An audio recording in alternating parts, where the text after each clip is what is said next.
Olá, amigos e amigas da Rede Previdência. Eu sou Natasha Bublitz e estou com vocês aqui nesta terça-feira para trazer as notícias mais atualizadas do mundo previdenciário. E eu quero começar trazendo para vocês uma grande notícia.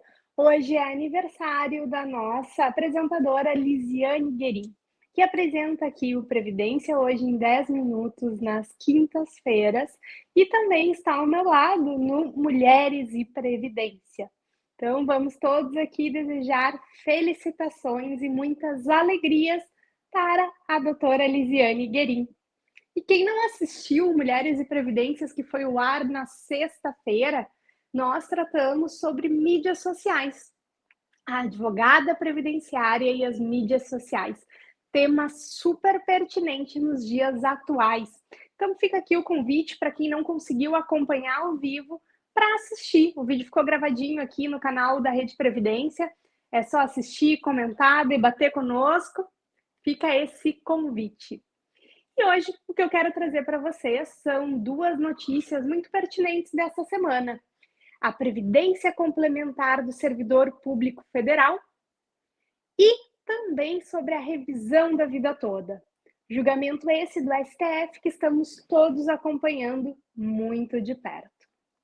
E também quero trazer uma decisão do TRF quanto à condenação de danos morais para um cidadão que teve seu nome alterado na carteira de trabalho digital. Primeiramente, quero trazer para você sobre a revisão da vida toda. Quais foram os últimos andamentos que tivemos nessa semana? Como é de conhecimento de todos que acompanham aqui a Rede Previdência, o processo teve o voto de todos os ministros e iria transitar em julgado, quando meia hora antes ele teve um pedido de destaque, de forma que não transitou em julgado e foi feito um pedido de destaque para que o tema fosse debatido em sessão presencial e não por julgamento virtual, que foi como ocorreu a decisão da revisão da vida toda, que acabou julgando procedente a tese. Dessa forma, o processo está desde então lá no STF com esse pedido de destaque. Mas nessa semana tivemos novidade. O processo foi de forma oficial alterado para a relatoria do ministro André Mendonça. O ministro que está na vaga do antigo ministro, que agora está aposentado, Marco Aurélio, que foi o relator da tese da vida toda e que julgou favorável a essa tese. Também tivemos como novidade nesse processo a habilitação como amigo da Corte da União, a qual se habilitou para trazer informações que auxiliem no julgado. Ainda nós temos petições do IEPREV nesse processo, em que se alega que e se tenta manter o voto do ministro Aurélio. Vamos aguardar os próximos passos, mas aqui na Rede Previdência você fica acompanhando de pertinho todas as novidades desse processo, que sabemos a repercussão, sabemos que muitos aposentados estão aguardando essa decisão de forma ansiosa e destacando que, como já foi trazido outras vezes, a revisão da vida toda não é uma revisão que se aplica para todo e qualquer segurado, mas sim para aqueles segurados que tiveram valores mais altos antes de julho de 94 e que não foram levados em consideração no seu cálculo da aposentadoria. E caso fossem considerados, iriam gerar um valor de aposentadoria maior. Então, não é para todos segurado essa revisão, mas para aqueles que contribuíram, efetivamente contribuíram com valores maiores e não tiveram considerados e tiveram um prejuízo no seu benefício. Então, vamos aguardar os próximos andamentos desta decisão. E quero trazer também aqui para informar a todos aqueles que nos acompanham sobre a Previdência Complementar do Servidor Público Federal, que essa semana teve a reabertura dos prazos para migração. Então fica aquela dúvida: Previdência Complementar do Servidor Público Federal, migrar ou não? Até 30 de 11 de 2022, os servidores públicos federais terão que tomar essa decisão.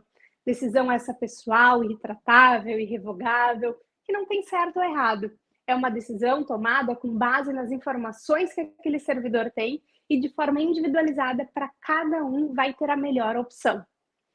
Cabe lembrar para aqueles que estão aqui nos acompanhando que o regime próprio da Previdência Social Ele tem um caráter solidário, de repartição simples, de filiação obrigatória, onde a gente tem um benefício definido. Sabemos o valor do benefício que o segurado vai receber.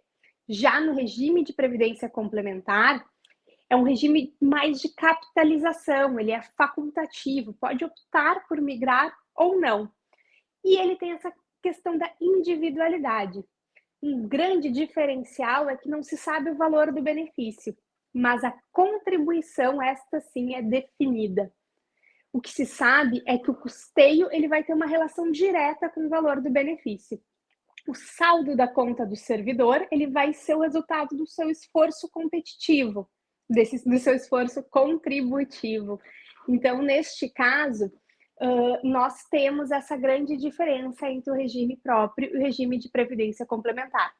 Lembrando que o servidor pode optar pelo regime de previdência complementar fechado ou aberto, PGBL, ou fechado da sua fundação. E a migração não significa que vai optar automaticamente para o Funpresp, por exemplo. Ele pode optar por um plano de previdência complementar aberta, mas nesse caso o servidor ele não vai ter a contribuição paritária da União. Ao passo que se ele migrar para um regime fechado, de previdência complementar fechado, vai ter a contribuição paritária da União, o que acaba deixando um pouquinho mais gordinho esse fundo. Tem ainda a questão do benefício especial, que ele não tem, ele é considerado de caráter compensatório, então ele não vai ter incidência da contribuição previdenciária. Em tempos onde sabemos que a reforma da Previdência aumentou as alíquotas da contribuição previdenciária, podendo inclusive termos contribuições extraordinárias em caso de déficit, é de se considerar a questão de ser interessante ter um benefício especial, onde vai reduzir a contribuição previdenciária, ficando limitada numa alíquota até de 8%. Ainda tem a possibilidade de aderir como ativo alternativo, ou seja, não está se migrando, mas é possível aderir para os benefícios de morte e invalidez, esses benefícios de risco. Então, o servidor tem várias opções. E trazendo também a opção que quando o servidor migra para a previdência, para o regime de previdência complementar, ele pode ter a contribuição definida para o valor da sua futura aposentadoria, mas para os benefícios de risco de morte e invalidez, ele vai ter um benefício definido. Então, como podemos ver aqui, são muitas questões, a gente trouxe brevemente, que vão ser levadas em conta pelo servidor público federal para essa tomada de decisão. Lembrando que o prazo está aí, 30 de novembro. Então, começar a analisar essa possibilidade e buscar a melhor escolha para si. Aqui na Previdência, na Rede Previdência, a gente deixa vocês informados de tudo que é pertinente, seja no regime próprio, regime geral, regime de previdência complementar e também deixamos vocês informados. Então, se essa informação for pertinente para alguém, encaminha, compartilha para que se tenha conhecimento. E logo mais teremos um vídeo do Dr. Ricardo, que vai trazer aqui algumas informações de algumas instituições e locais que vocês podem auxiliar e contribuir. Lembrando que durante as últimas semanas, devido à grave chuva, que nas consequências da chuva que tivemos em Recife, nós tivemos muitas pessoas que foram atingidas e sofreram algumas perdas. Então, levar em consideração essas informações para contribuir. A Rede Previdência fica aqui, contribua, compartilha,